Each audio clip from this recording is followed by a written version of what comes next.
ইসরায়েলের বিরুদ্ধে একা নয় ইরান, পেছনে রয়েছে রাশিয়া ও চীন। ইরানের কনসুলেটে ইসরায়েলের হামলা এবং ইসরায়েলের উপর ইরানের পাল্টা আক্রমণ, সর্বশেষ ইসরায়েলের বদলা নেওয়ার হুমকি। এই ঘটনা প্রবাহে উত্তপ্ত হয়ে আছে মধ্যপ্রাচ্য। ওই অঞ্চলের দেশগুলো বেশিরভাগ ইরানের পক্ষ নিলেও পশ্চিমা দেশগুলো অনেকেই আবার ইসরায়েলের পক্ষে। এমন অবস্থায় পর্দার আড়ালে ইরানের শক্তি হিসেবে দাঁড়িয়েছে আরও দুই বৈশ্বিক পরাশক্তি, রাশিয়া ও চীন। ইরানের পক্ষে এই দুই দেশের সমর্থনে বড় প্রমাণ হলো ইসরায়েলের উপর হামলায় মিসাইল গাইডেন্স সিস্টেম হিসেবে ইরান যেমন চীনের বেইদু স্যাটেলাইট নেভিগেশন সিস্টেম ব্যবহার করেছে, এর পাশাপাশি ব্যবহার করেছে রাশিয়ার গ্লোনাস সিস্টেম।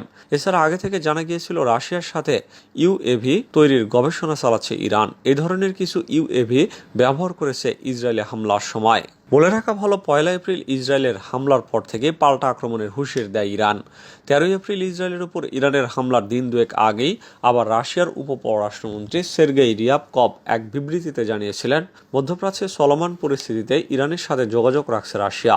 ইসরায়েলের সাথে পশ্চিমা দেশগুলোর আতাতের ফলেই অশান্তি তৈরি হয়েছে, এমন ইঙ্গিত দেন তিনি। রাশিয়ার এই কর্মকর্তার বক্তব্যে বোঝা যায় ইরানের পাশে আছে রাশিয়া। শুধু তাই নয়, অর্থনৈতিক জোট ব্রিক্স এর সদস্য হিসেবে গত বছর ইরান যুক্ত হয়েছে।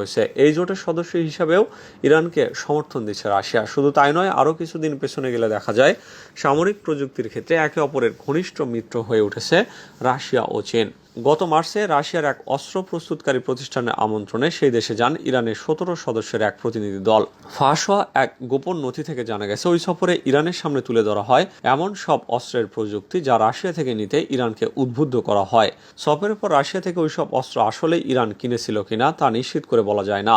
2022 সালে ইউক্রেনের বিরুদ্ধে যুদ্ধে রাশিয়াকে ড্রোন এবং ক্ষেপণাস্ত্র সরবরাহ করতে সম্মতি জানায় ইরান। এর বিনিময়ে রাশিয়া থেকে তারা নেয় উন্নত মানের যুদ্ধবিমান এবং আকাশপথে নিরাপত্তার প্রযুক্তি, যার সাহায্যে ইসরায়েল এবং পাশ্চাত্যের দেশগুলোর সাথে হাড্ডাহাড্ডি লড়াই অবতীর্ণ হতে পারবে মধ্যপ্রাচ্যের দেশটি।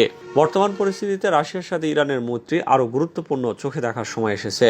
ওয়াশিংটনের গবেষণা প্রতিষ্ঠান হাডসন ইনস্টিটিউটের জ্যেষ্ঠ ফেলো কান কাসাবগ্লু বলেন, রাশিয়ার বিমান বিধ্বংসী ক্ষেপণাস্ত্র এবং অন্যান্য প্রযুক্তি যদি ইরান কাজে লাগায়, তবে ইসরায়েল হামলা করলে তার দাঁত ভাঙা জবাব দিতে পারবে ইরান।